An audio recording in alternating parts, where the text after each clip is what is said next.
It's this idea that it's not bursting down your doors and being like, look, I'm sad or I'm happy or whatever. But actually it's very polite. It knocks, and if you don't open the door, then it goes away. And then you've missed it, and then you don't have that. And so this training, and one of the things that he talks about is this is a practiced posture. This isn't necessarily something you're born with, but you actually can learn to do this really well. And that is to pay attention to all these variations on a person's face. And they can change the meaning of a student's words if you are paying attention to what's happening on their face.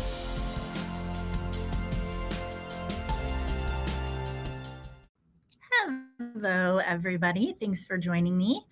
I'm Rachel Phillips-Buck, VP for Student Success. Actually, I got a new title. I'm the Senior VP for Student Success at Ferris Resources. Thanks for joining us for another episode of Cap and Gown.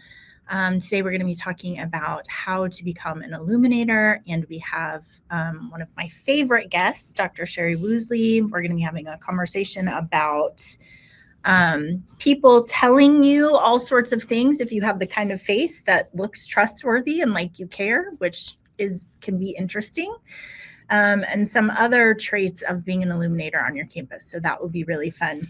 A couple of things to tell you. Our next episode isn't until well into March. So the 17th will be our next episode. And so that means that I get to talk to you about Rhythm of the Academic Year, March. The theme of March is spring break. So now, or spring fever. Now we're getting close enough to spring break that everyone is thinking about it and planning. I actually spent this weekend planning my spring break. Students are thinking about how excited they are or how disappointed they are about how their spring break is going to be shaping up. We are approaching the midterm season in the semester, so students are feeling a little bit of anxiety about that. They're thinking about what they're going to do this summer, where are they going to work, and then always that idea of registration, which is one of the things, one of the interventions that you should be running pretty soon. Thinking about students getting registered for next semester classes. Think especially about those students who haven't picked a major yet because they may be running out of some of those core classes. Students are feeling anxious about where they're going to live next year. So there's just a lot going on as we march towards the end of the semester. And I think about you guys. I yesterday, for the first time in a meeting, had somebody start to talk about their summer plans. And so I know it's still February, but we are, like I said, marching towards summer. So that's what's going on with the Rhythm of the Academic Year. Also, you guys, it's proposal season. So if you are going to a conference and are going to present, I would love to know about that. Or if you want to do a presentation with me, or probably even Sherry would be happy. She's the queen of presentations. Love to talk to you about that a little bit more, which means I get to welcome my guest, Dr. Sherry Woosley. Hey, Sherry. What a great State of the Union. I know there's so many exciting things going on. I don't know, you and I haven't really talked about AI. Maybe we'll have to do another episode on that. But what do you think about this idea that we just kind of are in the Wild West and everybody's making stuff up and some of it's not good? Oh, yeah. Yeah. And you see people react, I think, in a number of different ways. Some just step back and go, I'm not touching it. I'm not touching it. I'm not. And you see the people that are, oh, it's going to take everything down. And you see the people that jump right on board. And we all know it's all of the above. We're in the middle. Yeah. All of the above.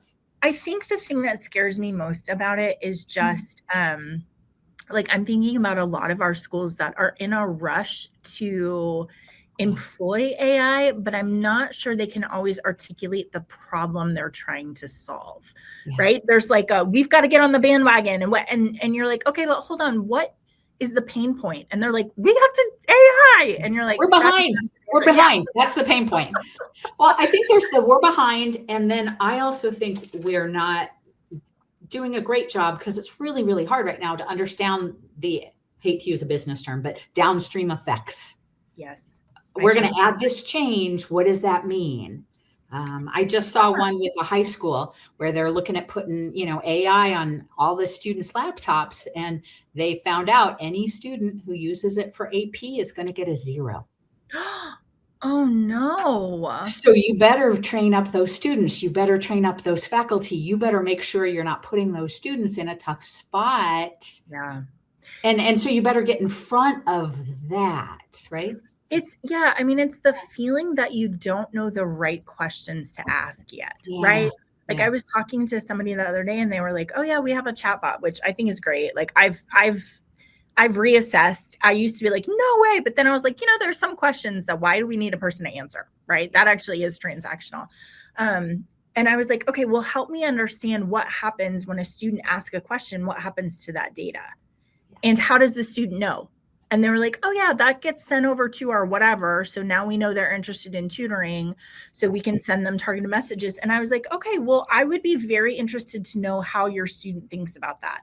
Because Yeah. they don't know they're supposed to ask, is this anonymous and where is this data going? It's a new thing, right? Yeah. Oh, So yeah. it's very interesting to see how that will Unexpected evolve. consequences. We're That's going to right. face a lot of them.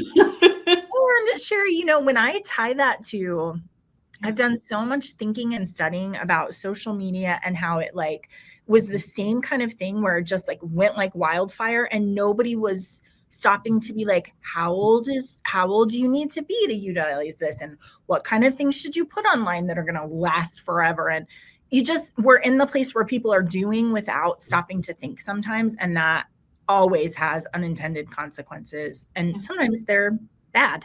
Some of them will be awesome and we don't know. And some of them are going to be bad and we're going to have to clean them up. Yep, that's exactly right. So. Always exciting, always exciting. Okay, so we are working on this book, How to Know a Person, The Art of Seeing Others Deeply and Being Seen, which we're all really enjoying. I want to talk today about how to be an illuminator. I've already covered what happens when you're a diminisher, which basically people don't want to be around you when you're like that. That's the summary of what happens when you're a diminisher. But you and I were laughing. You said, and this is true, Rachel, I think you have the face, which you have the face too. So can you explain what that is? And then I'm going to ask some questions about what that means in your life. What is the face? So, well, why don't I tell you the origin story of the concept? Because I was talking to a colleague and she was talking about how she has sort of resting angry face. There's another term for it, but resting angry face. And she said, so she'll be sitting there thinking and people will come over and go, "What's wrong? Are you okay?" And I started laughing when she described it because she does. I mean, you can just see it. If she's in a neutral position, it looks like she's mad. And I made a joke about how I have the opposite. I have resting, come and talk to me and tell me your whole life story face. Sure. And so she and I had a great laugh about it, but it got me thinking and it got me asking people I know, do you have that? I've had it my whole life. People come up and talk to me and tell me stuff and stuff they probably shouldn't and stuff when I think I have resting angry face and I don't. So I have the face that says, please come talk to me even when I don't want to. Yeah. But Sherry, so one of the things that as you introduced that concept to me, as I was thinking about it, my question is, I mean, because in your case, that is a reflection of reality. Like you are an illuminator, you are curious, you do have positive regard for people. Yes. Do you think that everybody who has a come tell me your deepest, darkest secrets face, that's like reflective of them really? Or you think there are some people who have that face and they're like, I hate you, go away. Like you're confused about my face. I don't know, because I think what has been interesting to me as I've talked to groups about, like I'll go in, it's a great social like icebreaker. Yeah, for sure. And if I'm with a group of people and I'll mention it and about 1 in 10, 2 in 10 have it and they'll go, yeah, me too. And a ton of people go, well, I talk to strangers. I'm like, you don't have the face. You don't have the face. So I know there are definitely times where I don't want people to talk to me. And I've told you jokes. I mean, I wear the big headphones on the plane. I read a book. I'm hiding.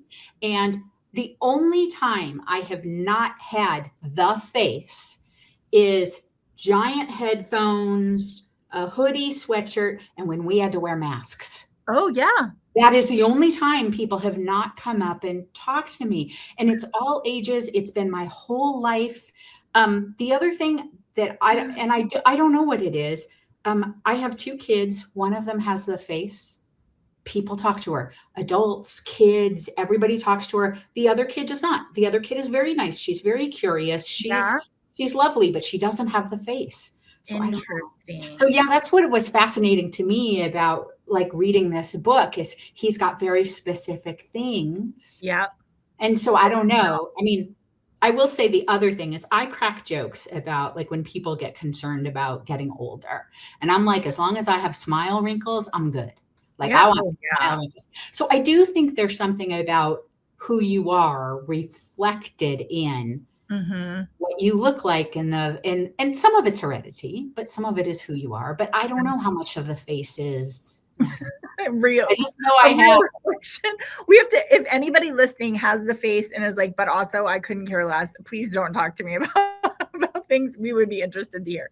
Okay, so have you ever had the experience of meeting a stranger and they have the face and you're like, I don't know why I just told you all of that, but I totally did.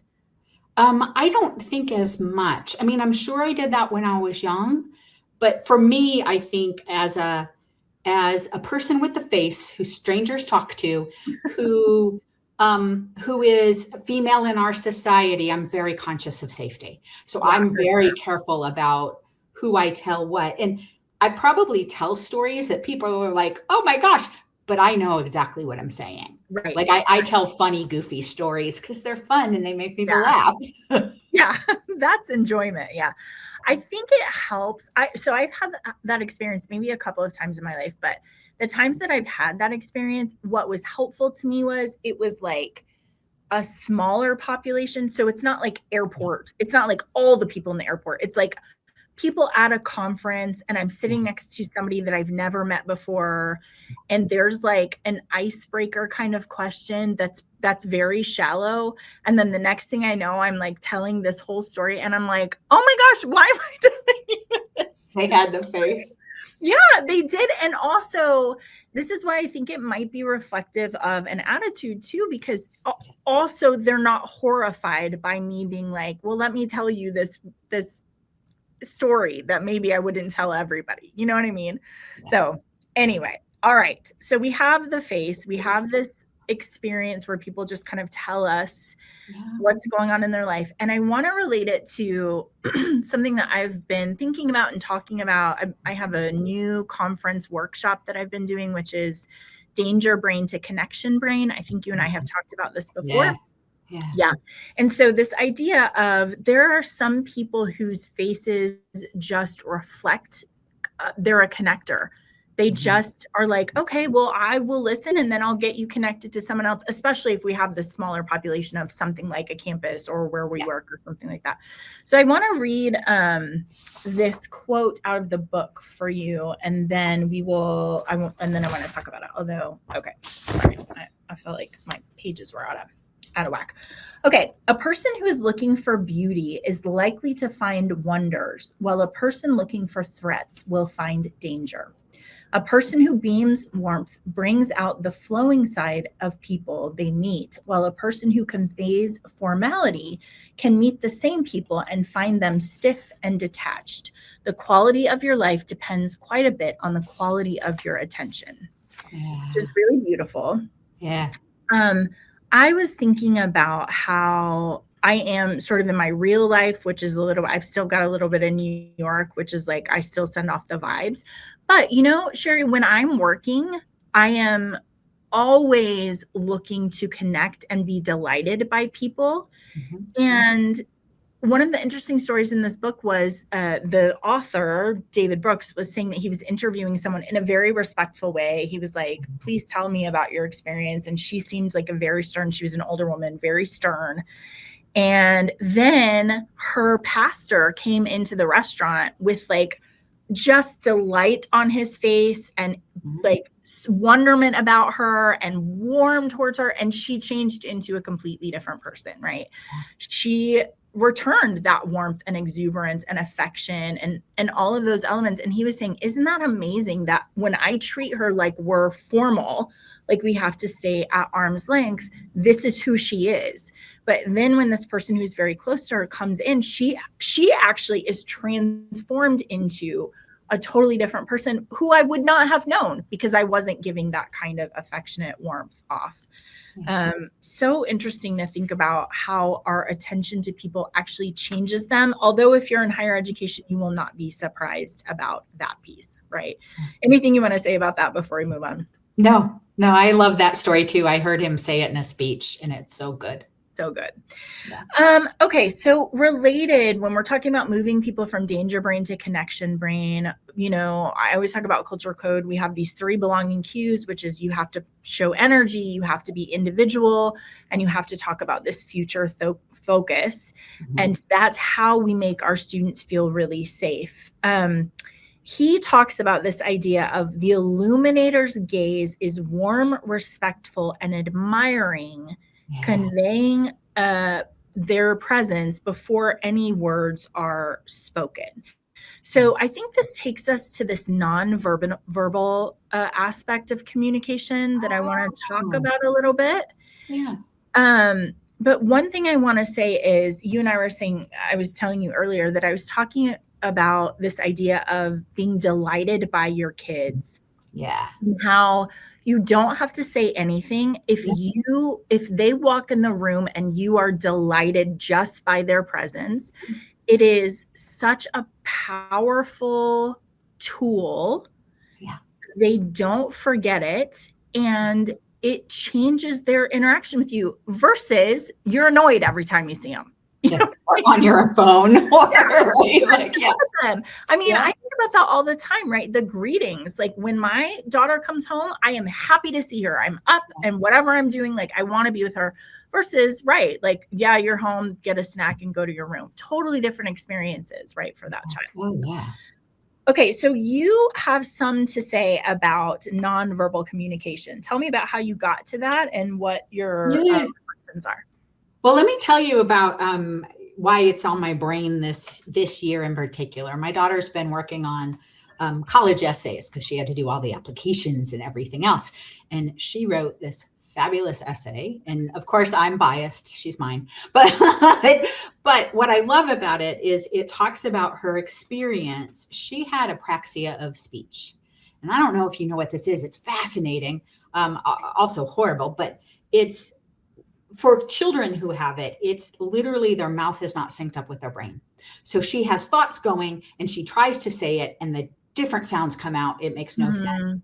And so it took her about 7 years of speech therapy to get to the point where she's, very articulate now, but, still every now and then has to flip a word or do something because the mouth isn't quite there. Yeah. But she wrote this fabulous essay about what it taught her about communication, and particularly nonverbals was a big part of it. And she's got a great little sentence that I love. You'll appreciate this, I think. She says that she learned about nonverbal speech from watching people. And her sister taught her that an eye roll never helps anything. That her dad taught her that a smile and a wink can help almost any conversation. And her mom taught her about mirroring. Oh, that's awesome. Whether that's like smiling, leaning in, reflecting the energy, whatever it is. And then she goes on to write about how mirroring serves her even now. And it serves her as she does interviews for journalism. When she mirrors people, when she watches their excitement level about different topics, all of those things teach her about what that person is communicating in ways that maybe the voice or the words content do not. And part of me is like, my gosh, if I had learned that at 18, but part of it is like, what a great essay. No wonder she got into college. So I'm very proud. Well, I like that because I think, sorry, I just took a whole journey about how we miss those cues because we are so, first of all, self-occupied. Yes. What am I going to say next? What do I have to say? And then also we miss them because they're so subtle that I wish I could remember this quote from the book. It was something about like, something is very polite. I'll have to look it up, but it's this idea that it's not bursting down your doors and being like, look, I'm sad or I'm happy or whatever. Yeah. But actually it's very polite. It knocks in. If you don't open the door, then it goes away. And then you've missed it. And then you don't have that. And so this training, and one of the things that he talks about is this is a practiced posture. Yes. This isn't necessarily something you're born with, but you actually can learn to do this really well. And that is to pay attention to all these variations on a person's face. And they can change the meaning of a student's words if you are paying attention to what's happening on their face, right? Well, and Glennis even wrote about, she not only sort of observed them, she had to learn them because she didn't have words. So you have to learn how to communicate non-verbally if you don't have the words. So she learned, puppy dog eye is my forever, torture, right? Yeah. But you have to learn how to get at somebody's level, to get in their face when you need them, to all the non-verbal stuff is interesting. Yeah. So. It's funny that you talk about wearing a mask because I remember, I think, let's see, Lillian was maybe 6 or 7 during COVID. So she's older. She's not, I don't have a little person anymore. But I remember when she and I would go out and I would have a mask on and I would feel like I can't communicate. She's across the room and I need for her to stop doing what she's doing or come here or say it's okay. Don't be anxious. I'm here. I'm watching, whatever. And I couldn't do any of it. I had to be like, hey, right? The hand. Yeah, you have to either use your whole body or something. It's a whole different set of communication. For sure. But it's also interesting too, Glennis wrote about interviewing 2 people and how one of them kept getting more and more excited talking about the other one. So she started asking questions about that and got a really good story out of that. And she said, if I hadn't been paying attention, I'd have missed it. Yeah, absolutely. Wow. And that I think is the thread throughout this conversation, which is when you get too busy and you have too many things going on, or you're tired, right? Or you're preoccupied or whatever, you do miss these really subtle clues that people are giving you that are opportunities not only to understand them better, but also provide care for them, They can open the door to something that you're not spotting. Yeah. I was in a meeting the other day, a very informal meeting, and one of my coworkers was there and I was watching her and I finally was like, Shauna, do you need me to go get you some water? And she's like, yes, my water bottle is empty and I'm trying to find, and I was like, just stop. I'm going to go see if I can find you some water. Yeah. That is an opportunity for me to care for her and also say I'm paying attention. And if I had been preoccupied, I totally would have missed it. And she just would have been thirsty the whole meeting and would have been terrible. And imagine how the rest of the conversation went because of that versus how it could have gone because of that. Yeah, that's exactly right. Yeah. So Maya Angelou, has this great quote. I've learned that people will forget what you've said and they will forget what you did, but they will never forget how you made them feel. And that's really the essence of what we're talking about here. So in this vein of practice postures, one of the researchers in the book argues that this is really interesting to me. The essential immoral act is the inability to see other people correctly. I'm going to say that one more time. The essential immoral act is the inability to see other people correctly. We stereotype, we project, and we diminish. The good person casts just and loving attention, which I really think is so valuable. Yeah. Because when we articulate, I'm always talking about how did you articulate what the job is? Is the job to solve absences or is the job to be present with your students? And so when you articulate what we're trying to do with our students and with each other is to give just and loving attention to each other without all of this other junk getting in the way. And then watch what unfolds from that. Yeah. And how it changes people, I think is really remarkable. When I read that quote, it made me nervous, though. That's such a high standard.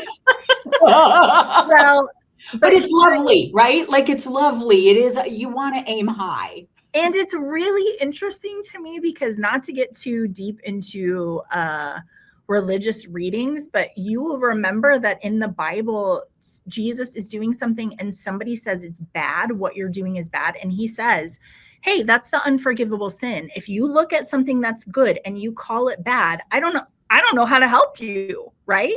Which is similar to this. Like, if you look at a person and you don't read them, you just label them or take shortcuts or assign, like, what do?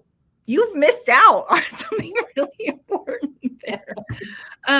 So Brooks goes on to talk about some of the ways that we can become illuminators. And I want to go through these one by one because I love I love all of them but one. I'll tell you which one I don't love at the end. Okay, I'm so curious now.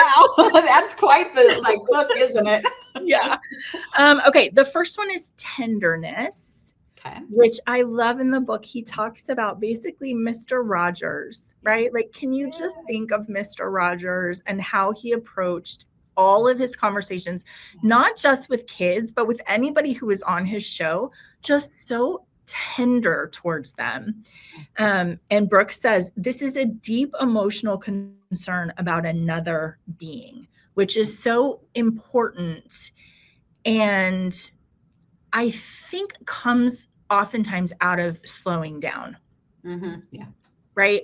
Because if you're harried and you've got too much going on, you really can't convey tenderness to another person. No. You just convey, I'm busy and you're in my way. Like, I don't know what's going on with you. Move it, right? Yeah. And we've all had those mom moments or dad moments where you are move it, or teacher moment. But yeah, tenderness is lovely. Yeah. Okay, the next one is receptivity, which this I think is so important. This is overcoming insecurities and self-preoccupation and opening yourself up to the experience of others. And I was actually thinking about you at this, Sherry, because one of the things that I've learned from you is when you pursue something that you're not good at, there's a lot of benefits that come from that. But one thing is that you just show up really empty-handed. Yes. Like, yes. I'm here. I have no idea what I'm doing here. Yeah. Which then gets you ready to experience another person fully, because you're leaning into being vulnerable. Yeah. Which just makes you more receptive to any of those things. Anything else you want to say about that one? I'm wondering the way that you just described it, if it's like the opposite of ego. Right? Yeah. Yeah. Yeah. Yeah. It's just showing up and being like, what do we, and also we talked about this last week, but all of us have this like manager mode. I forgot, Z, what did Shauna say that their family called it? It's like Administrator Shauna, but everybody has this place where we're just like, we're just full steam ahead and whatever. And when you are doing that, you are not receptive to what is happening with other people, and you can just steamroll them instead of receiving whatever it is they have for that one.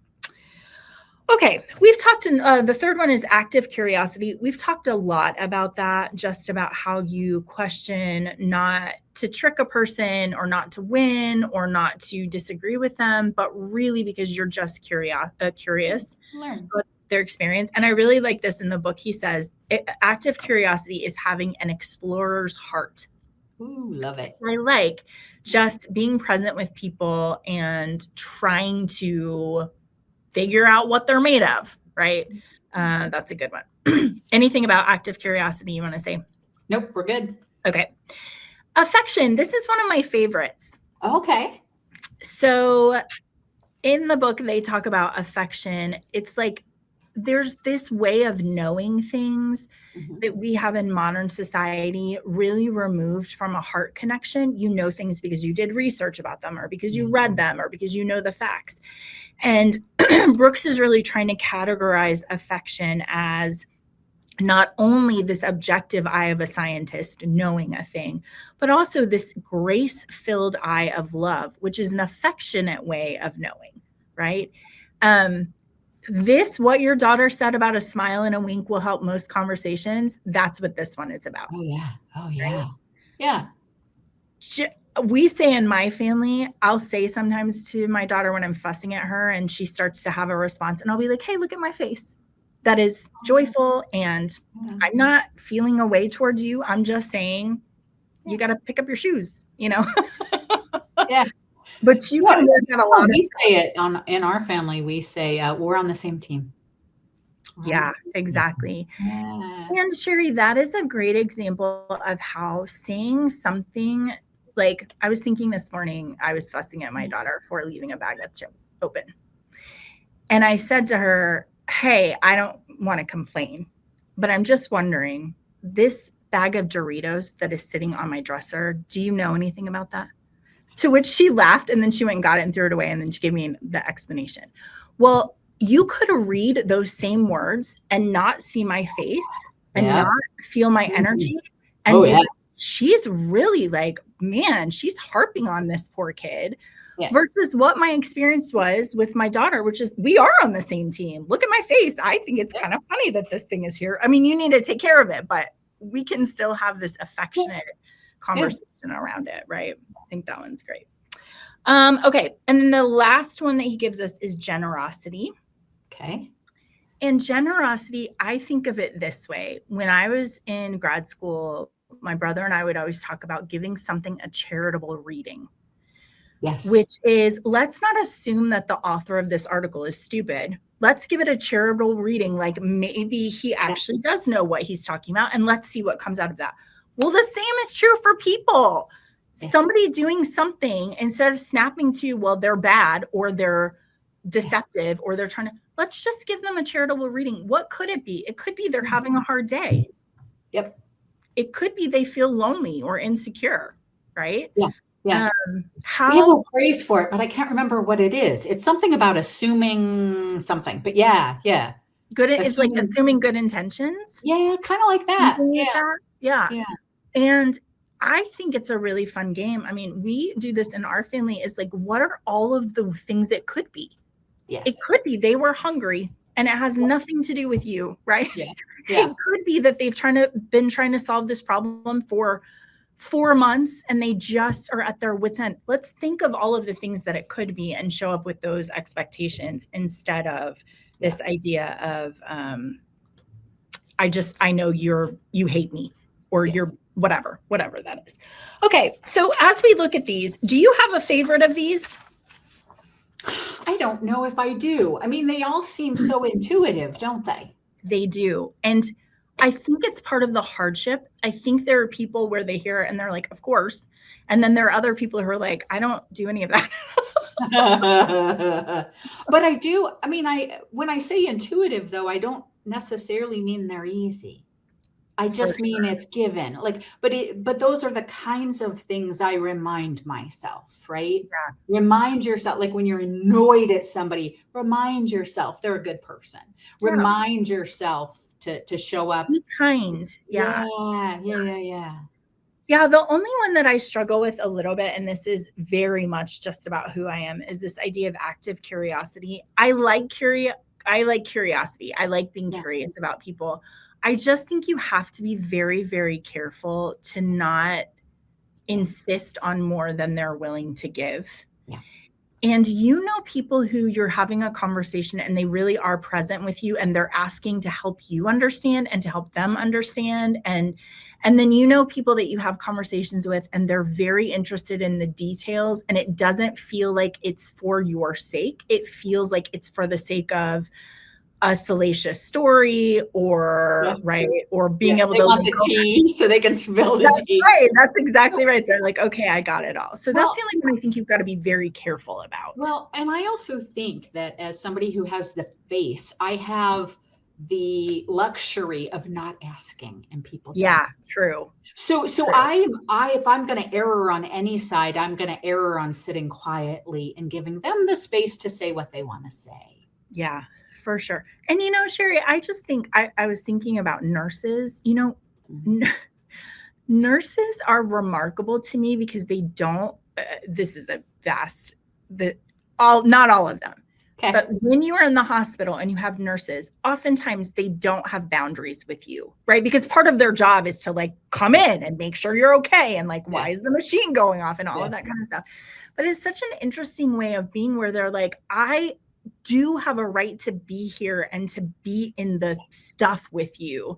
Yeah. And I don't know. I mean, they do it really well. They don't do it in a way that feels overwhelming. It just feels like they know what they're doing. And so they're going to ask you questions and try to get to the bottom of what's going on. Right. But I'm always amazed with their confidence in wading into a mess.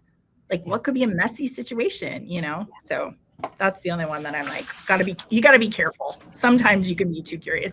And I don't know if you have this, but this comes for me out of being a counselor. You know, you just never know what's going on with people. You literally have no idea. Like I've done counseling with couples and I'm like, I know nobody in this whole community would believe what they just told me or what they're going through or what's happening. You just have no idea.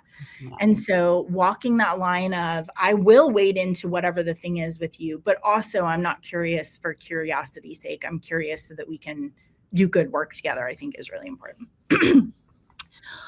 All right, let's see. I want to get on to assessment as data and listening. Yeah. There's a great quote in this book that says, every epistemology becomes an ethic. The shape of our knowledge becomes the shape of our living, which I feel like we could talk about for a very long time. Ooh, that is deep, isn't it? Very interesting. He goes on to say, how we know students determines how we treat them, which I think is very true. And you know the students where you do know them, and so your solution to a problem might be very different from your colleague who doesn't know the student and who's like, this is what we should do. And you're like, hold on a second. Here's all the things you need to know before you can actually make a good determination of that. You have to have some way of understanding their story and themselves. So can you talk to me about assessment and data and this idea of how that reflects our listening? Yeah. Well, I think it's been kind of a through point of my work in assessment. I've always thought of assessment as a method of listening to students. So like we can get enamored in the numbers and the stats, but it's about students and what they're telling us.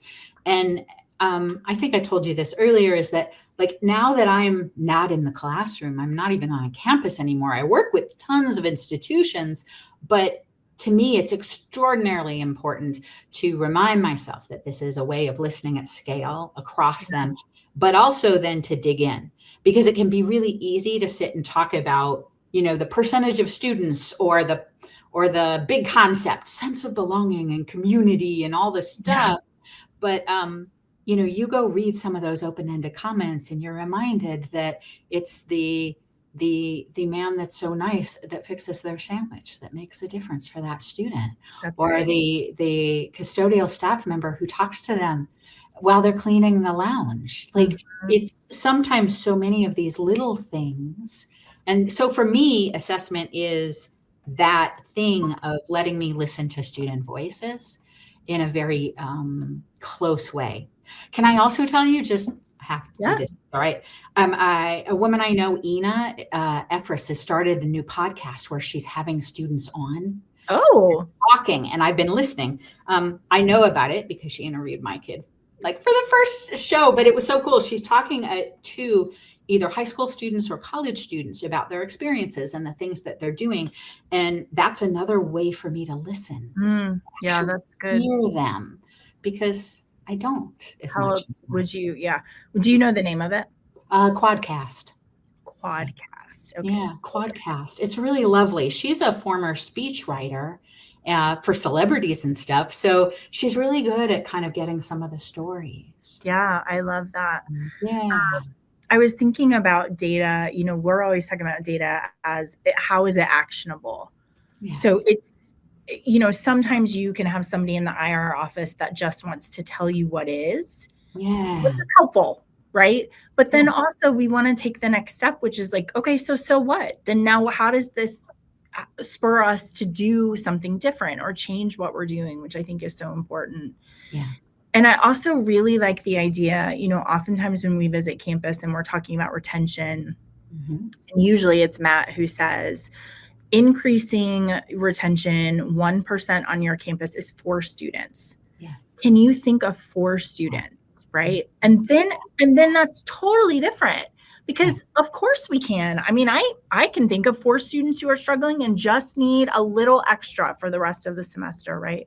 Yeah. But that translating those numbers down into a real person changes the way you feel about the data. Yes. From like, here's what is to these are real people that we can understand their experience better. I really love Yeah. Yeah, I love that. And I love the sort of patterns that you see in the messages that you see in the data. But yeah, you got to get it outside of the numbers. Yeah, for sure.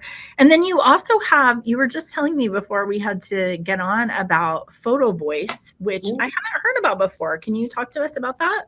Well, I'm laughing because I got asked to do, and so a colleague of mine, Dr. Hillary Lichterman, and I are working on an article, and we're doing it for the Housing and Res Life magazine, Talking Sticks. So Okay. I don't know if it'll be March or May or June or whatever, but it's a magazine article, so that'll make it easy to read.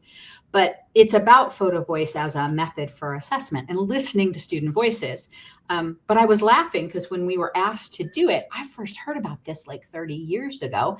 And since then, I don't know, there's a professor, Amanda Latz, who's written a book about it. But the idea, which is super cool, is you send, for many of these studies, students out to take pictures that represent their experiences. And then they come back and they tell you the story of the picture. Why'd they pick it? What they're trying to communicate. So you want to talk about listening to student voices. Yeah. You're giving them the agency to take the picture they want and then to describe what it means. And there's some really good examples recently that this is what happens when you get asked to write an article, you find stuff. Yeah. So like what I've seen is stuff like, or heard about, Dr. Morgan Murray Lewis at Georgia State did a dissertation study about Black RAs and their experiences at historically white institutions. Students took pictures that were metaphors or comparisons and then told stories about them. I love that. Texas A&M did a study or did a report about, they used it to assess a service learning project. And so students took pictures of that service learning and then talked about kind of what that experience was and what they got out of it. There's a really good one, I think I mentioned to you, a group that's doing some work. They're now doing education, but it's also a study called Fat on Campus. And they had folks basically take pictures that represent their experiences with being fat on campus and experiences with fat phobia. So you see chairs and you see this and you see belonging and where they feel really powerful and where they don't. Super cool. And it's that combination to me of photos and stories that I don't know how you get that kind of impact without it. Well, I was just thinking, I mean, how many times in your life has somebody unconnected to anything else just said, can you help me understand how you've experienced this or how you felt about this thing? We just don't do that with each other very often. You know what I mean? Like it has to be kind of a special time and place to do that. And so how nice and refreshing it is for somebody to say, help me understand your experience. That's what we're here for. And how do you see it and how do you describe it? The first time I saw it was a campus that used it just for students' experiences on campus. And that was, okay, this will date me a little, disposable cameras, taking pictures, but they brought them back. And what was so lovely is they took those pictures and they themed them out. And then they did a presentation for the institution's board. This is how students experience facilities. This is how they experience belonging. And I thought it was the pictures. Do you remember those photo viewer things we did as a kid? They made big ones of those with the pictures in them. Oh, that's fun. Yeah, that's a great idea. That would be a great project to embed in U100. Right? To have your freshmen in the first semester just be like, go and help me understand about your transition.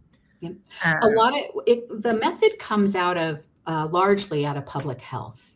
And one of the things that's also lovely about it is as students work with the facilitator and talk about it, they naturally start talking about how to fix issues. And so you get not only the image and the story, you get we could describe it this way and tell new students about it. We could, whatever it is. So there's an advocacy component that can happen if you let it. Yeah. Yeah. I mean, I like actually pitching that to students by saying how you doing this helps advocate for students who aren't here yet. Yeah. What do we need to fix so that we can do a better job of welcoming them or understanding or whatever. So I love explaining things to them so they get it, right? Yeah. Yeah, for sure. Cool stuff. Very good. I'm going to have to go do some research on that. I'm curious to see just some like concrete examples of how they're making sense of that. So that's great. You could probably even just search #Fat on Campus and you'll find their website that has all the stuff. They're doing curriculum around it as well. So education and professional development stuff, but that would also show you some of the results. So. Yeah, love that. Thank you. Okay, well, we're almost out of time. So I want to do our action items. Yeah. First, I'm going to tell you a story that's directly related to action items. I was thinking about when I worked at a bakery, and I had this older woman, and she would come in literally every single day. And we had our day old stuff. So like we have stuff in the case, but then after a day or two, we wrap it, we just put it in bags, and then it's like half price. So we have a table that's covered in bags full of half price stuff. And she would come in every single day and she would be like, Rachel, what's this? And I'd be like, blueberry muffins. And she'd be like, okay, what's this? And I'd be like, that's strudel. And she'd be like, every single bag, Sherry, every single bag, every single day. And I'm like, I have stuff to do, ma'am. It's the exact same Black Forest cake that it was yesterday. You know what I mean? So then when I saw her coming, I would stand at the table and then I'd be like, blueberry muffins, harvest muffins, strudel, Black Forest cake, blah, blah, blah. And she would be like, you went too fat. Can you go back to the beginning? And I was like, this woman. So after like 2 weeks, I was like, she's going to beat me. She is going to beat me every single day. Like every single time she's going to ruin my day and I'm going to be annoyed and I can't have it. So I am going to give her just and loving attention. Yeah. And so the next day when she came, I went out and I held the door for her. And I was like, Mrs. Jones, come see what we have on our half price table. And she was like, okay. And I got a chair and I put it down and I was like, these are our blueberry muffins. You bought these last week. Like and then she got to be my favorite person. Because I found out about like she lives by herself and she doesn't, and she takes the extras to her neighbor, like whatever, just the wholeness of her. Yes. Because I was like, I am just going to suspend all of the stuff. Yep. And just be present with this woman right now. And I loved her. She ended up being my favorite, right? So one action item is pick a difficult person. I love that. And give them just and loving attention. And it's just, I would be so curious to hear the outcome of that, right? Because when you change you change other people. When you change your perspective, you change other people. So that's our first action item. Second, Sherry, I was thinking about just the exercise for our listeners of looking at what stories data tell on your campus. Yeah. So we do this for a lot of our clients, but even just how do you get down to the narrative comments where your students are actually saying, this is what I love, and this was my experience in Starbucks, and this is why, right? All of that stuff is just so powerful to hear from your students. So I really love that one. And then our last one is, I think it would be so interesting in your processes just to identify where you diminish students, likely not on purpose. Yeah.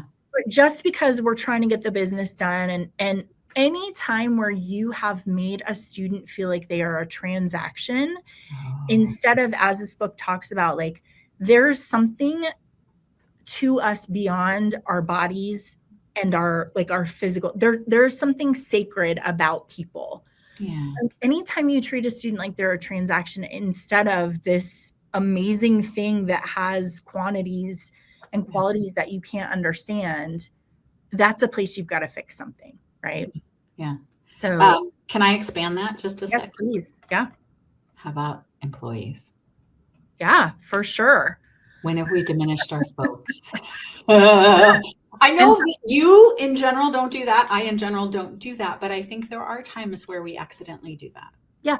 And to the point of this whole conversation, it's always when I'm stressed, I'm feeling overwhelmed, I am not grounded in the way that I need to be. I'm coming into a meeting with my list of things, which is transactional, without being like, hey, how's everyone doing? Right? How was the weekend? What's going on? So yeah, I think it's just so important to figure out how we fully show up for people who are amazing, Sherry. That's what's so interesting. Like, we're surrounded by amazing folks. Amazing. And they have experiences and ideas and reflections that you cannot guess. No. You have to spend time in this sort of open, safe space with them to really understand what's going on inside of them. So I think even in the midst of that transactional meeting, you can still show up with excitement that I get to talk to you.